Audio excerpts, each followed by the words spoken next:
मुझे यकीन है आप सभी लोग जानते हैं क्या करना है, पर प्लीज 5 सेकंड के अंदर ही उसके पैरों को बांध देना। गयांग टीम का लीडर कहता है तू किसे ऑर्डर दे रहा है, तू सिर्फ एक टीम मेंबर है। तभी डुअल स्टैंडर्ड गुस्से से कहते हैं हानमारू इस मिशन का इंचार्ज है, तो बकवास बंद करो और उसे फॉलो करो। ऐसा लगता है डायरेक्टर जोनाल्डो की डेथ के बाद ये लोडस टास्क फोर्स पूरी तरह बर्बाद हो गई है। हमें ऐसे आदमी से कोई फर्क नहीं पड़ता जो काम नहीं करना चाहता। हम पहले शुरू करते हैं और डुअल स्टैंडर्ड इनमॉर्टल राक्षस पे चार्ज कर देते हैं। नाम कहता मैं ये जानने के लिए मरा जा रहा हूँ कि वो कितना स्ट्रॉन्ग है। यह इनमॉर्टल राक्षस भी अपनी सही से कटाना निकाल के उनके अटैक के लिए तैयार होने लगता है और उस पर पानी गिरने लगता है जो कि वाटर एबिलिटी यूजर गिरा रही होती है। और तभी आइस राक्षस एबिलिटी यूजर उसको हिलने से रोकने के लिए बर्फ में जमा देता है। मारू सोचता है बिल्कुल सही, केवल उन्हीं यूजर को लिया गया है जो कि इस काम के लिए बिल्कुल परफेक्ट है। यहाँ पे एबिलिटी यूजर्स की लेवल इंपॉर्टेंट नहीं है। यह नैरो नामबुल भी अपनी पावर का यूज करके उस राक्षस को पकड़ लेते हैं। हान मारू अब तुम्हारी बारी, और हान मारू अपने अटैक को तैयार करने लगता है। मारू कहता है यही समय है, वो अभी चल फिर नहीं सकता। और तभी इनमॉर्टल राक्षस नैरो को घुमा के दूर फेंक देता है। मारू कहता है सर नामबुल ध्यान से रस्सियों को खींचे रही है। नामबुल अपनी पूरी कोशिश करता है पर इनमॉर्टल राक्षस के सामने वो भी कमजोर पड़ने लगता है और इनमॉर्टल राक्षस दोनों को ही फेंकने के लिए घुमाने लगता है। पर तभी गैंग वंडन टीम का लीडर अपनी पावर को यूज करता है और ग्रेविटी को 20 गुना तक बढ़ा देता है, जिससे इनमॉर्टल राक्षस की कटाना छूट जाती है और वो कमजोर पड़ने लगता है। साथ ही डुअल स्टैंडर्ड पे भी इसका असर होता है और वो नीचे गिर जाते हैं, जो देखकर मारू हैरान हो जाता है। ये तुम क्या कर रहे हो? क्या तुम अपने टीममेट्स को भी मारने का प्लान बना रहे हो? गैंग टीम का लीडर कहता है इससे कोई फर्क नहीं पड़ता। क्या ठीक नहीं है कि मैंने उसे हिलने डुलने से रोक दिया? दत्त तरीके से कोई फर्क नहीं पड़ता। मेरे पास बर्बाद करने के लिए समय नहीं है, मुझे जल्दी से ब्लैक स्पेस खोलना होगा। दूसरी तरफ हम इनमॉर्टल राक्षस को देखते हैं जिसे ग्रेविटी के कारण थोड़ी प्रॉब्लम हो रही होती है। ग्रेविटी तब मेरे स्लैश की पावर भी 20 गुनी बढ़ जानी चाहिए और वो अपनी कटाना उठा के हवा में ही स्लैश कर देता है, जो कि इतना पावरफुल होता है कि कई मीटर का एरिया डिस्ट्रॉय होने लगता है। मारू और बाकी टीम को भी काफी प्रॉब्लम होती है। यदि ऐसे ही हालात रहे तो हम उसे कभी भी नहीं रोक पाएंगे। यहाँ दूसरी तरफ वो स्लैश सभी चीजों को डिस्ट्रॉय करके बहुत ही तेजी से आगे बढ़ रहा होता है और हांगराकी और उसकी टीम उसे सही समय पर रोक लेती है। 500 मीटर के दायरे में ही हमें इसे रोकना होगा।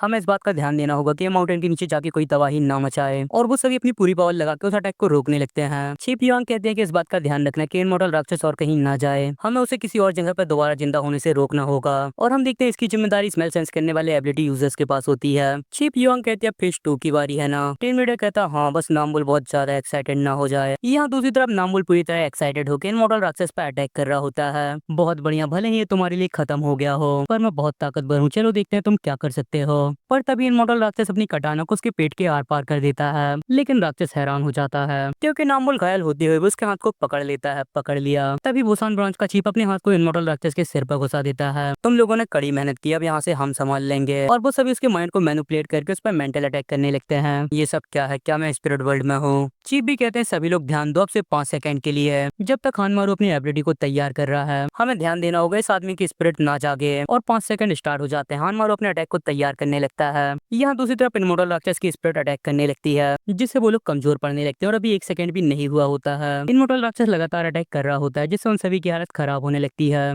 चीफ भी उन सभी से मन में ही बात करते हैं हमें किसी भी हालत में हानमारू को समय देना होगा, हम सभी को इसे सहना होगा। और अभी केवल 0.090 सेकंड ही हुए होते हैं। तभी इनमॉर्टल राक्षस इतना पावरफुल अटैक करता है कि उनका ये मेंटल अटैक टूट जाता है। जिसके बाद हम एक बैटल फील्ड देखते हैं जहाँ पे बहुत सारी लाशें डली होती हैं। उन लाशों के पीछे एक बंदा भाग रहा होता है। जनरल सारे दुश्मन भाग गए और ये जनरल और कोई नहीं इनमॉर्टल राक्षस होता है। जनरल कहता है चलो उनका पीछा करें और वो घोड़े में बैठ के जाने लगता है। पर तभी वहाँ एक लड़का आ जाता है, मैं भी आपके साथ चलूंगा फादर। इनमॉर्टल राक्षस उसके सिर पर हाथ रखता है और उसे ले जाने के लिए मान जाता है। जिसके बाद हम दोबारा एक बैटल फील्ड में बहुत सारी लाशों को देखते हैं। तभी वहाँ वही बंदा आता है। जनरल ये वो लोग हैं जिन्होंने सरेंडर कर दिया है, आप बताइए इनके साथ क्या करना है? इनमॉर्टल राक्षस कहता है उन सभी के सिर काट दो। जो सुन के वो बंदा हैरान हो जाता है, क्या हमें सच में ऐसा करना चाहिए? इनमॉर्टल राक्षस कहता है ऐसा इसलिए क्योंकि मुझे लोगों को मरते हुए देखने में मजा आता है, इससे मैं अमर हो जाऊंगा। मैं जिनको मारूंगा उनके फ्लैश और खून से मैं अमर हो जाऊंगा। और तभी उसे कुछ होने लगता है और हम देखते हैं उसके साथी ने उसे चाकू मार दी होती है। तुम सच में पागल इंसान हो। इनमॉर्टल राक्षस कहता है अच्छा तो क्या तुम लोग मुझ पर मेंटल अटैक कर रहे हो? मुझे रोकने के लिए उन यादों का इस्तेमाल कर रहे हो जब मैं इंसान था? तुम लोग आखिर क्या करना चाहते हो? तभी वो सभी बंदे आदमियों से कहता है सभी लोग ध्यान दो, ये मेंटल अटैक से ना बच पाए, हमें अभी भी इसे 4 सेकंड रोके रखना है। और वो सभी उस पर अटैक कर देते हैं। राक्षस कहते हैं ये सब बेकार, और वो भी उन पर अटैक कर देता है। पर वो सभी किसी तरह उसे पकड़ने में कामयाब हो जाते हैं। क्या तुम लोग मुझे रोकने का प्लान बना रहे हो? और वो एक ही स्लैश में उन सभी के गले काट देता है। इस तरह के मेंटल अटैक के साथ तो इनमॉर्टल राक्षस जल्दी जाग जाएगा। सभी लोग अटैक के लिए तैयार हो जाओ और वो सभी उस पर अटैक कर देते देते हैं। यह इनमॉर्टल राक्षस वहां से निकलने के लिए अपनी कटाना का यूज करके वहाँ एक बहुत बड़ा छेद कर देता है। तभी उसे पीछे से वही बंदा आवाज लगाता है, रुक जाओ, बिल्कुल भी मत हिलना। और हम देखते हैं उसने जनरल के बेटे के गले पर तलवार रख दी होती है, यदि तुम हिले तो मैं इसे मार दूंगा। पर तभी राक्षस उन पर एक पावरफुल स्लैश कर देता है, जिससे उसके बेटे के साथ साथ वो बंदा भी मर जाता है। मुझे जंग से निकलना होगा। और यहाँ रियल टाइम में भी चीफ बी की टीम कमजोर पड़ के गिर जाती है, लेकिन डुअल स्टैंडर्ड ने उसे दोबारा पकड़ लिया होता है और आइस एबिलिटी यूजर उसे जमाने लगती है।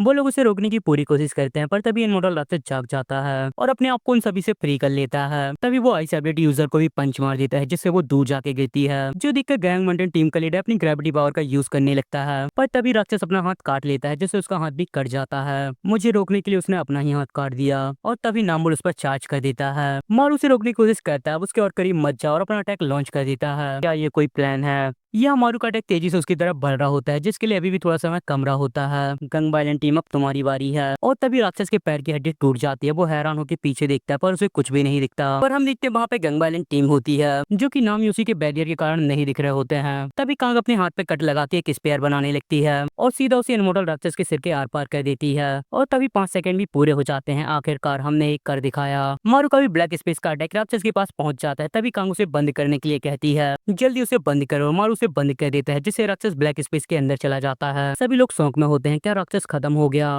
रेड कहता है, क्या सब कुछ खत्म हो गया? क्या हम कामयाब हो गए? तभी स्मेल सेंस करने वाला एबिलिटी यूजर राक्षस की स्मेल को सेंस करने की कोशिश करता है। इनमॉर्टल राक्षस की स्मेल पूरी तरह गायब हो गई है, जो सुन के चीफ और टीम लीडर हैरान हो जाते हैं। आखिर हानमारू के प्लान ने कर दिखाया और सभी लोग ये सुन के काफी खुश हो जाते हैं। तभी बोसान ब्रांच के चीफ को भी होश आ जाता है, लगता है हमने कर दिखाया, हम बड़ी मुश्किल से ऐसा कर पाए हैं। मारू भी इंजॉय करने की कोशिश करता है, पर तभी उसे कुछ होने लगता है, जिसके बाद हम ब्लैक स्पेस में इनमॉर्टल राक्षस को देखते हैं। मैं तुम्हें ढूंढने आया हूँ, खाने वाले राक्षस। और उसे वो मिल जाता है। यहाँ मारू की हालत काफी खराब होने लगती है। बिल्कुल नहीं नहीं, वो खाने वाले राक्षस को जगाने की कोशिश कर रहा है। मुझसे बहुत बड़ी गलती हो गई, मैंने सोचा ही नहीं खाने वाला राक्षस भी डायरेक्टर चोनाल्डो की तरफ फंसा होगा। तभी कांग और बाकी लोगों से संभालने लगते हैं। मुझे यकीन नहीं हो रहा, मैंने इनमॉर्टल राक्षस को खाने वाले राक्षस से मिला दिया। कांग कहते हैं, हानमारू क्या हुआ, क्या तुम ठीक हो? यहाँ पे क्या चल रहा है? मारू कहता है, वो इनमॉर्टल राक्षस ब्लैक स्पेस में खाने वाले राक्षस को जगाने की कोशिश कर रहा है और वो ब्लैक स्पेस को खोल के उसके अंदर जाने लगता है। मुझे इनमॉर्टल राक्षस के साथ काम खत्म करना है। कांग कहते हैं, क्या तुम अकेले सब कैसे करोगे? कोई और रास्ता नहीं है, इससे पहले मैं कुछ और बन जाऊं, मुझे खत्म करना होगा। और वो उसके अंदर जाके ब्लैक स्पेस बंद करने लगता है, पर इससे पहले ब्लैक स्पेस बंद हो पाता, कांग और रेड भी उसमें चले जाते हैं। धत तेरे की, वो क्या कर रहा है? हम भी साथ चलेंगे। तभी गंगा आइलैंड का टीम लीडर भी वहाँ आ जाता है। यहाँ पे क्या चल रहा है? वो तीनों कहाँ चले गए? जिसके बाद हम उन तीनों को देखते हैं। रेड कहता तो ये ब्लैक स्पेस है,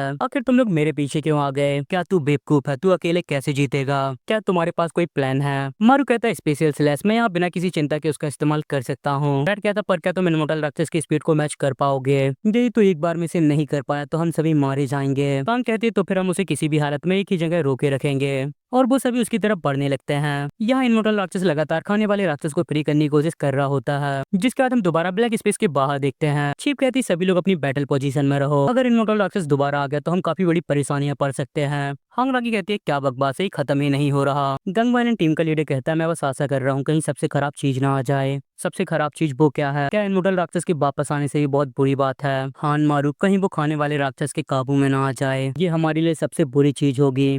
ये हमारे सभी लोग इनमॉर्टल राक्षस की तरफ बढ़ रहे होते हैं, जो कि अभी भी लगातार खाने वाले राक्षस को जगा रहा होता है। पर तभी उसके हाथ की उंगली टूट जाती है और उसकी कटाना नीचे गिर जाती है, जो कि रेड ने किया होता है एक बार और वो अपने हाथ को तोड़ के इनमॉर्टल राक्षस के पैर को तोड़ देता है, जिससे वो हिलने से रुक जाता है। तभी मारू भी अपना स्पेशल स्लैश अटैक तैयार करके उसे लॉन्च कर देता है, जो कि इनमॉर्टल राक्षस को लगने वाला होता है, पर वो सही समय पर उसे डॉच कर लेता है और अपनी पावर का यूज करके मारू के हाथ को भी काट देता है। वो स्पेशल स्लैश से बच गया। तभी कांग भी उस पर अटैक कर देती है। यदि मुझे उसे हिलने से रोकना है तो मुझे उसके दिमाग पर करना होगा, और वो उस पर अटैक करने के लिए उसके पीछे चली जाती है। अब तुम लोग बहुत परेशान कर रहे हो, और वो अपना अटैक तैयार करने लगता है। कांग उन्हें बचने के लिए कहती है, इससे बचो, पर बहुत देर हो जाती है। उसका अटैक मारू रेड दोनों को ही लग जाता है, लेकिन कांग खुद को किसी तरह बचा लेती है। पर तभी राक्षस मारू की गर्दन पकड़ के उसे घसीट देता है। मैं तुझे यही मार दूंगा और खाने वाले राक्षस को ले जाऊंगा। और वो मारू पर अटैक करने के लिए तैयार हो जाता है, और मारू कुछ भी नहीं कर पाता। मैं एक उंगली भी नहीं उठा पा रहा, मैं मरने वाला हूँ। पर तभी इनमॉर्टल राक्षस को बहुत सारे इनविजिबल हैंड पकड़ लेते हैं। हानमारू अभी मौका है, स्पेशल स्लैश का यूज करो, तूने कई बार मेरे प्लान में गड़बड़ की है, मैं तेरा सारा खून और फ्लैश ले लूंगा।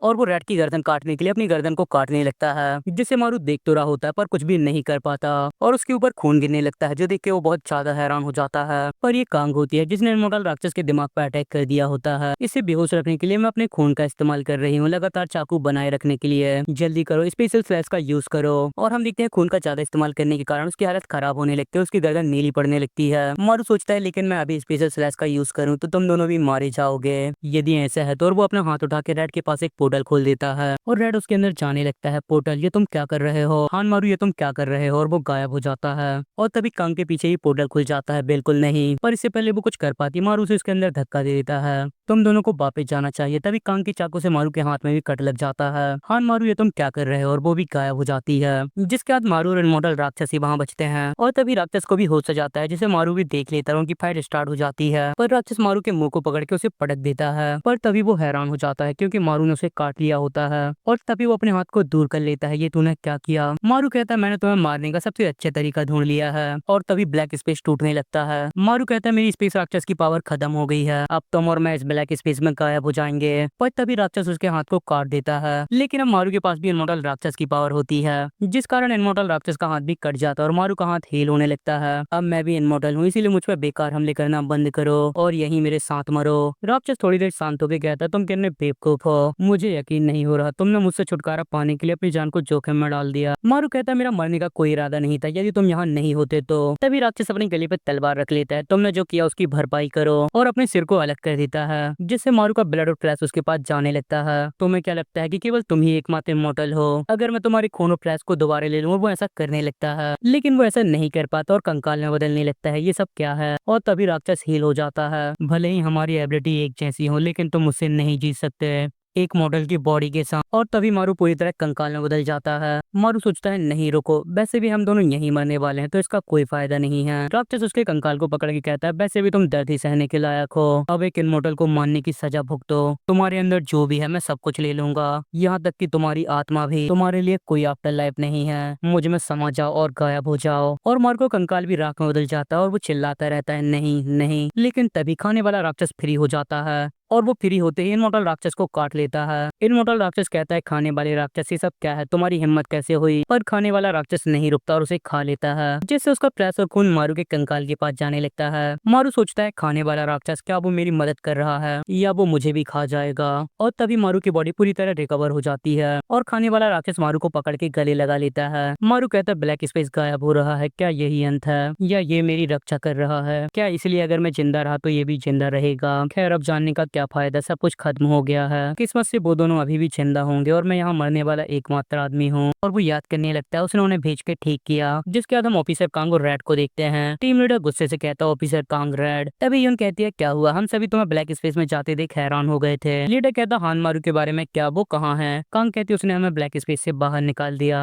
मुझे लगता है वो इमोर्टल राक्षस को खाने वाला था। रेड हैरान होकर कहता है क्या, तो क्या वो ब्लैक स्पेस में बंद नहीं हो गया है क्योंकि उसने अपनी स्पेस राक्षस की एबिलिटी खो दी है? वो बेवकूफ, वो इमोर्टल राक्षस के साथ मरने जा रहा है। जो सुन के सभी लोग हैरान हो जाते हैं। तभी कांग कहती है हम उसे ऐसे नहीं मरने दे सकते, ये हानमारू की उंगली है जो कि ब्लैक स्पेस में कट गई थी। अगर वो इमोर्टल राक्षस की एबिलिटी पाने में कामयाब हो गया तो हम उसे इसकी मदद से ला सकते हैं। योशी हैरान होकर कहता है तो फिर ऐसा हो सकता है, लेकिन वापस जिंदा होने के लिए वो खून और फ्लैश कहाँ से लेगा? जो सुन के सभी लोग हैरान हो जाते हैं और अपने हाथ को आगे कर लेते हैं, जिससे हानमारू उनके खून और फ्लैश का इस्तेमाल करके वापस जिंदा हो सके। यहाँ ब्लैक स्पेस के अंदर मारू को एक लाइट दिखती है, रोशनी, और वो उसकी तरफ बढ़ने लगता है। तभी वो खाने वाले राक्षस को देखता है, मेरे साथ चलो, और उसे भी लेके जाने लगता है। और वो जैसे उस रोशनी के पास पहुंचता है वहाँ बहुत सारे हाथ आ जाते हैं, जिसके बाद जैसे ही उसे होश आता है उसके सामने बाकी लोग होते हैं, जिसे देख के सभी लोग खुश होते हैं। हानमारू तुम जिंदा हो। तभी हानमारू को भी पूरी तरह होश आ जाता है, मैं वापस कैसे आया, हम तो ब्लैक स्पेस में गायब होने वाले थे। तभी वो कुछ नोटिस करता है, तुम्हारे हाथ कहाँ गए, और बहुत ज्यादा इमोशनल हो जाता है, बिल्कुल नहीं तुम लोगों ने। तभी नामी उसे कहता है ये सब बंद करो और जल्दी से येलो डस्ट निकालो,